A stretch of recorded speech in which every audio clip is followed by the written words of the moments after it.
Hola, soy el maestro José Romero Carvente. Bienvenidos a la clase de geografía. En esta clase aprenderás cómo está constituida la Tierra, cómo está básicamente el centro de la Tierra. Un mundo maravilloso, un mundo que despertó la imaginación del escritor y poeta francés Julio Verne, quien en su novela Viaje al centro de la Tierra describió rocas luminiscentes, mares interiores, bosques y animales extraordinarios. En esta clase aprenderás cómo está constituida la Tierra, especialmente la corteza litosférica, también llamada en ocasiones corteza terrestre. Esto te permitirá comprender cómo se generan los sismos. También aprenderás cómo los astros del Sol y la Luna influyen sobre nuestro planeta. Te pido tengas lapicero, cuaderno y toda tu atención en esta explicación. Bienvenidos y sin más, comenzamos. Quizás has escuchado sobre el terremoto del 19 de septiembre de 1985. Para muchos habitantes fue como un cuento de terror hecho realidad. Y como en los cuentos, en ese día todo era normal. Era una mañana con un sol hermosamente brillante. El cielo era azul. Las personas iniciaban sus actividades. Había algunas relajadas, otras caminaban a prisa para llegar a la escuela o al trabajo. Algunas otras preparaban el desayuno. Y había quienes hacían ejercicio u otras actividades. Nadie lo imaginaba. Eran las 7 de la mañana con 17 minutos. En el Océano Pacífico, en las costas de Michoacán, a más de 350 kilómetros de la capital de nuestro país, la Ciudad de México, la Tierra se estremeció. Un sismo de 8.1 grados en la escala de Richter tuvo origen. Las consecuencias fueron inimaginables. Se registró oficialmente 3.192 muertes, aunque algunas organizaciones calculan 20.000. Se registraron 50.000 heridos y alrededor de 250.000 damnificados. 32 años después, otro 19 de septiembre, pero ahora de 2017. Otro día soleado. En ese día se recordaba el 19 de septiembre de 1985. A las 11 de la mañana se hizo el simulacro nacional de evacuación para preparar a la población en caso de otro sismo. Pero 2 horas después, a la 1 de la tarde con 14 minutos, un sismo de 7.1 grados en la escala de Richter se registró. ¿En dónde? En el estado de Morelos, en el municipio de Xochiapan, cerca de los límites de Puebla, a 120 kilómetros de la Ciudad de México, capital de nuestro país. Las consecuencias de este sismo también fueron desastrosas. Se registraron 369 muertes, 35 heridos hospitalizados y más de 250.000 damnificados. Estos dos eventos, los suscitados el 19 de septiembre, hacen que nos preguntemos, ¿fue coincidencia o son eventos programados en la naturaleza? ¿Puedes contestar a estas preguntas? Para responderlas, necesitas datos que la geología y los geólogos nos brindan. Esto te permitirá comprender también cómo, cómo se generan los sismos o qué pasa dentro de la Tierra cuando se genera un sismo. Observa las siguientes imágenes para que comprendas esto. En esta fotografía maravillosa tomada por la NASA, observamos a nuestro continente, muy en particular a nuestro país. Los misterios del interior del planeta que se tenían hasta hace unos años han sido dilucidados especialmente en las últimas décadas. Lo que encontramos debajo de la corteza terrestre es sorprendente. En este esquema te muestro la forma en que está constituido nuestro planeta. Podemos observar básicamente tres regiones, que son el núcleo, el cual está rodeado por el manto y el que a su vez está rodeado por la corteza. A cada una de estas capas se le ha subdividido según sus características. En el caso del núcleo, se le ha subdividido en el núcleo interno y el núcleo externo, el cual el núcleo está, como sabemos, está cubierto por el manto, el que se subdivide en mesósfera, astenosfera y manto residual. En el caso de la corteza se ha subdividido en dos, que son la corteza oceánica, que es la roca que está debajo de los océanos, y la corteza continental, que es la roca que forma los continentes. El núcleo está compuesto de hierro en 70% más níquel. El manto está compuesto por silicatos con oxígeno y la corteza por silicatos sin oxígeno. Cabe mencionar que en el caso del manto, que tiene oxígeno, este oxígeno funciona como un metal. En el caso de la corteza terrestre tenemos principalmente silicatos sin oxígeno. A continuación te muestro algunos datos importantes que te permitirán comprender lo que sucede en el interior de nuestro planeta. La profundidad va, por supuesto, de 0 kilómetros, que es el nivel del mar, y esta se va incrementando hasta alcanzar los 6.378 kilómetros, que es el punto central del planeta. Como bien sabemos, la temperatura de la corteza varía según la región de la que estemos hablando, por lo que podemos encontrar temperaturas que van desde menos 83 grados Celsius registrados en Rusia hasta más 63 grados Celsius que se ha registrado en países del Medio Oriente. Si observamos la temperatura hacia el centro de la Tierra, notamos que esta se va incrementando hasta alcanzar los 6.000 grados Celsius en el centro de la Tierra. Pero no solamente la temperatura se incrementa en el centro, la presión atmosférica también se incrementa. Tenemos una presión atmosférica de 1 en la corteza terrestre y esta alcanza hasta 3.6 millones de atmósferas de presión. Con respecto a la densidad, podemos notar que en promedio va de 2 gramos sobre centímetro cúbico y esta se va incrementando hasta llegar a 15 en el centro de la Tierra. A manera de ejemplo, podemos decir que si pesamos un centímetro cúbico de roca de la corteza, pesará 2 gramos, mientras que si pesamos un centímetro cúbico de material del núcleo terrestre, este pesará 15 gramos. Los datos que acabamos de observar nos permiten comprender características fundamentales de este paisaje maravilloso que es la corteza de nuestro planeta. ¿Notaste cómo el interior de nuestro planeta cambia hacia el interior? Las diferencias de temperatura, presión atmosférica y densidad crean las condiciones para que parte de la región llamada manto sea líquida. Observa qué sucede en estas partes líquidas del manto. En esta imagen te muestro el planeta con un corte transversal para explicar lo que sucede dentro de la Tierra. En la parte superior se aprecia la corteza terrestre y en la parte inferior el interior del planeta, en donde podemos observar las corrientes denominadas corrientes convectivas que se llevan a cabo en el manto.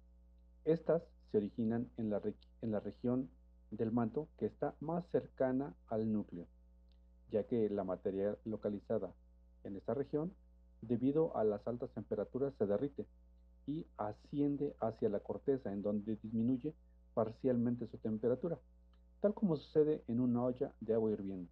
Las corrientes convectivas se originan en el fondo de la olla, ya que está más caliente, y alcanzan la superficie en donde se enfrían parcialmente y posteriormente vuelven a descender.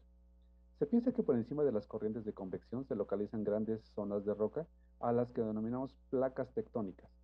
En analogía, podemos imaginarlo como un rompecabezas en donde cada pieza representa una placa tectónica. En esta imagen te muestro algunas de las placas tectónicas más representativas. Sin embargo, nos enfocaremos en la placa de Norteamérica, de la que forma parte nuestro país, y en la placa del Pacífico, así como la placa de Cocos y la placa del Caribe, que son algunas de las que son placas colindantes. Esto es realmente importante debido a que, como recordarás en el principio de la clase, te comenté que en el sismo de 1985, el epicentro fue en las costas del Pacífico, justamente entre las placas de Cocos y la de Norteamérica. En el mapa observamos flechas de color rojo. La dirección de las flechas indica hacia dónde se mueven las placas. Podemos notar que el movimiento de las placas es convergente. Este tema lo revisaremos posteriormente, dado que las placas son movidas en sentidos opuestos. En el terremoto de 1985 se piensa que una porción de la placa de Cocos tuvo una subducción. Una subducción se refiere a que la parte de la placa se introduce debajo de otra placa. En este caso, la placa de Cocos se introdujo debajo de la placa de Norteamérica, dando origen al sismo. En el caso del terremoto del año 2017, se piensa que una porción de la placa de Cocos que se encuentra justamente debajo del municipio de Xochiapan se fracturó. Y al hacer esa fractura, al ser fracturada, se movió la tierra. Es importante reconocer que no solamente tiemblan las placas de Cocos en Norteamérica. En la siguiente imagen te muestro el cinturón de fuego, o también conocido como anillo de fuego. La línea naranja indica el perímetro del cinturón de fuego, caracterizado por una gran actividad sísmica y volcánica. Diversos estudios indican que el cinturón de fuego concentra 452 volcanes, es decir, más del 75% de los volcanes del mundo. Se estima que el 80% de los terremotos más grandes del mundo se producen en este cinturón. Si observamos atentamente el cinturón de fuego, notamos que está marcando los límites de la placa tectónica del Pacífico. Esto explica la actividad sísmica constante en toda la región y hace pensar que las modificaciones de la corteza son constantes. Inclusive, se ha propuesto que los estados de Baja California Sur y Baja California Norte de nuestro país, junto con California de Estados Unidos, en el futuro se separarán y formarán una isla. ¿Te quedó claro lo que son las corrientes convectivas? ¿Sí? Muy bien. Estas corrientes convectivas forzan a las placas a moverse. Observa cuáles son los movimientos que se pueden presentar en estas placas. Cuando hablamos de límites de las placas tectónicas, nos referimos a los perímetros de las mismas y a la forma en que éstas se mueven. Los tipos de límites pueden ser divergentes, convergentes y deslizantes o transformantes.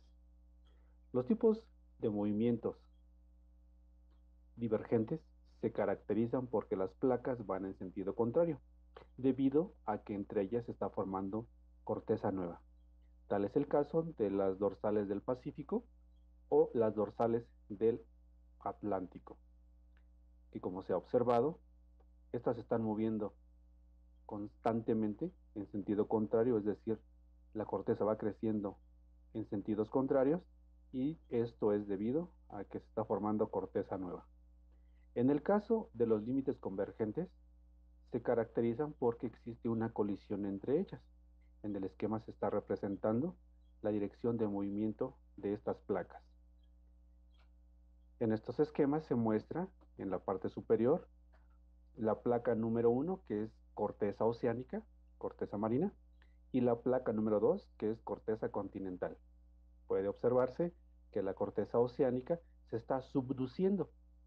Este proceso ya lo describimos previamente y dijimos que se refiere a que la corteza se está sumergiendo hacia el interior de la Tierra. La placa continental, la corteza continental, está sufriendo movimientos similares al crecimiento de una montaña pequeña. En el esquema de abajo observamos dos placas, pero en este caso las dos placas son continentales. Es corteza continental. Debido a que la colisión es más frontal, podemos observar que la corteza forma montañas elevadas, como son el ejemplo clásico Everest y los montes Himalaya. Parte de esta corteza continental, parte de la litosfera continental, se está subduciendo. En el caso de los límites deslizantes, se caracterizan porque entre las placas existe una fricción. Cuando se presenta este tipo de fricción, normalmente se presentan o se generan fallas geológicas, que son hundimientos de la tierra que se forman entre las placas. En las siguientes fotografías les muestro ejemplo de ello. Aquí, en esta fotografía, podemos notar que la carretera se ha deslizado y esta línea divisoria de la carretera nos muestra claramente este tipo de deslizamiento. Similar a lo acontecido en el desierto de Sonora, en una fotografía tomada desde las alturas, se observa este fenómeno. Sin embargo, el ejemplo más clásico de este tipo de fenómenos de fallas es la falla de San Andrés. ¿Qué has aprendido? ¿Qué hemos revisado? Hemos visto las capas de la Tierra. Hemos visto que la litosfera terrestre está fracturada en placas tectónicas. También aprendiste que nuestro país se encuentra en la placa de Norteamérica y que nuestra placa de Norteamérica está descansando parcialmente sobre la placa de Cocos. Esto hace propenso a nuestro país de sismos constantes. La corteza litosférica tiene influencias de los astros del Sol y de la Luna. Veamos las características del Sol. Para su estudio al Sol se le divide en dos regiones, la interna y la externa. Las estructuras internas son el núcleo, la zona radioactiva y la zona de convección. Las estructuras externas son la fotosfera, la cromósfera y la corona. El núcleo mide 175.000 kilómetros y tiene temperaturas que van entre 15 y 20 millones de grados Celsius. Está compuesto principalmente por hidrógeno en un 92.1% y por helio en 7.8%. Aquí se lleva a cabo la fusión nuclear de hidrógeno, que consiste en la unión de dos átomos de hidrógeno para formar uno de helio. Esto desprende gran cantidad de energía de la cual parte nos llega. En la zona radiactiva se da una gran emisión de fotones de rayos X. Mide 200.000 kilómetros y su temperatura alcanza hasta los 100.000 grados.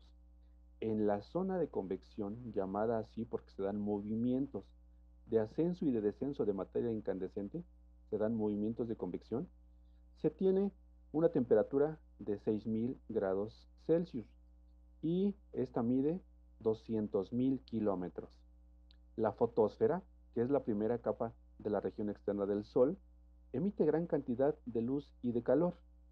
Tiene un espesor de aproximadamente 300 kilómetros y su temperatura oscila entre 8.500 y 5.500 grados. Esta capa está compuesta principalmente de hidrógeno y emite radiación electromagnética de manera constante. En ella se observan gránulos que son movimientos convectivos de la materia solar. Existen estructuras similares, pero mucho más grandes, llamadas supergránulos. En la fotosfera se pueden observar manchas blancas de muchos kilómetros de longitud, llamadas fáculas, que son el resultado de campos magnéticos intensos. Son la parte más brillante que se observa en la superficie solar. La cromósfera es la atmósfera solar. Es de color rojizo, que es el resultado de la concentración de hidrógeno, helio y calcio. De esta capa se elevan gases en forma de arco, de geyser o de llamaradas, que reciben el nombre de protuberancias y alcanzan alturas de hasta 200.000 kilómetros, y su temperatura puede ser de hasta 100.000 grados Celsius. La corona, la parte más externa de la atmósfera solar, es tan brillante que solo se puede observar durante los eclipses totales de Sol. Se expande de forma constante, pero se calcula que su grosor es de alrededor de 3 millones de kilómetros y está formada por gases ionizados y electrones. Se calcula que alcanza temperaturas de hasta 3 millones de grados Celsius. Si notamos, el interior del Sol es más caliente, la capa intermedia se enfría y la capa más externa, que es la corona, alcanza también temperaturas impresionantes. Este fenómeno está siendo ampliamente estudiado. ¿Recuerdas cuál es la capa del Sol que emite las partículas electromagnéticas? El viento solar está formado por electrones y protones, que cuando llegan a nuestra corteza terrestre, la atraviesan, forman paisajes maravillosos de colores, llamados auroras. En las siguientes imágenes te muestro un ejemplo de ello. Las auroras son nubes de electrones y protones cargados energéticamente. Estas permiten ver paisajes maravillosos que emiten colores desde el rojo, verde y azul. En muchas ocasiones, las auroras boreales en el polo norte son denominadas auroras boreales, mientras que en el polo sur son denominadas auroras australes. Esas tormentas electromagnéticas pueden generar diferentes afectaciones. Por ejemplo, afecta a las cuestiones de comunicación, también afecta a los radares, afecta también a los satélites artificiales, así como también afecta a las brújulas. Afortunadamente, los científicos tienen ya estrategias que permiten prever la llegada de esas corrientes electromagnéticas. De esa manera, pueden reducir el impacto sobre el humano y también sobre las telecomunicaciones. El eje terrestre está inclinado 23 grados respecto a la llegada de los rayos del Sol. Eso genera que se creen distintos climas, así como también diferentes estaciones del año. Podemos notar entonces que el polo norte es más frío, al igual que el polo sur, mientras que en la parte central del Ecuador se encuentra menos cambiante el clima. De esta manera, podemos explicar también cómo la Tierra tiene una inclinación de 23 grados. Observamos que en el polo norte está la primavera, en el polo sur el otoño. Podemos observar las siguientes imágenes y en todas ellas se ve diferente estación del año. Podemos notar también como una característica de que la primavera y el verano tienen los días más largos que las noches, mientras que el otoño y el invierno tienen las noches más largas que el día. El Sol influye en otros tipos de fenómenos. Por ejemplo, también tiene relación con la fotosíntesis. Se relaciona también con la liberación de hormonas que tienen un ritmo circádico. ¿Sí? Ritmo circádico se refiere a que se liberan cada 24 horas. Así como, por ejemplo, la melatonina. La melatonina es una hormona que se libera y que regula el ciclo sueño-vigilia.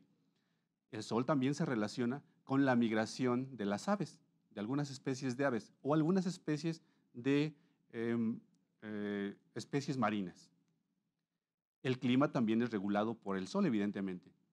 Incluso la vitamina D que se sintetiza en nuestra piel es regulada por los rayos del Sol. ¿Te imaginas qué pasaría si es que nos quedásemos un día sin los rayos del Sol? Pues evidentemente se afectaría la fotosíntesis, se afectaría la migración de las aves, las cadenas alimenticias. En resumen, se afectaría en gran medida la regulación de la vida en nuestro planeta. Otra de las imágenes que está relacionada con nuestra litosfera es la Luna. La Luna gira alrededor de la Tierra sobre su eje, ¿verdad? Esta luna tiene diferentes fenómenos, se involucra en diferentes fenómenos, así como son los ciclos lunares, las mareas y los eclipses. En el caso de los ciclos lunares, podemos observar lo siguiente. La estructura interna de la Luna tiene semejanza con la estructura interna de la Tierra, por lo que en su interior se tiene una estructura llamada núcleo interno, que mide 240 kilómetros y que se muestra en amarillo. Lo rodea la capa interna del núcleo externo, que mide 90 kilómetros. Esta es líquida. Fuera del núcleo externo está una capa de fundido parcial que mide 150 kilómetros. Dicha capa está rodeada por el manto, que mide 1205 kilómetros. La parte externa se denomina corteza lunar y mide entre 60 y 100 kilómetros de grosor. En esta se observa una gran cantidad de cráteres. Se observa también una densa capa de polvo y rocas denominado Luna Terrae. Existen zonas denominadas mares lunares, que son planicies extensas y oscuras de la superficie lunar. Estas parecen ser cuencas bajas de contorno circular rellenas de lava. Los primeros astrónomos pensaban que eran auténticos mares y de allí su nombre. Este astro no tiene atmósfera, por lo que su temperatura es extrema. En el día alcanza 130 grados centígrados y en la noche desciende hasta menos 150 grados. Carece de luz propia, ya que solo refleja la luz del Sol y ha tenido numerosos impactos de meteoritos. La Luna, como ya te comenté previamente, se relaciona con los eclipses. Los eclipses son generados por... Hay dos tipos de eclipses, el eclipse de Sol y el eclipse de Luna. El eclipse de Sol se llama cuando la luna se interpone entre nuestro planeta y el Sol. Podemos observar entonces que la luz se refleja hacia el Sol y se cubre nuestro planeta. El eclipse de luna se genera cuando la Tierra se interpone entre el Sol y la luna. De cierta manera, se oculta la luna porque no le llegan los rayos del Sol y eso pasa por unos minutos. Hasta aquí has aprendido cuál es la participación del Sol y de la Luna. Sabemos que el Sol participa entonces en el ciclo hidrológico, participa también en la migración de las especies y en el caso de la Luna participa en las mareas, participa también en los eclipses. Hasta aquí nuestra clase de geografía. Sigue aprendiendo. Soy el profesor José Romero Carpente. Hasta pronto.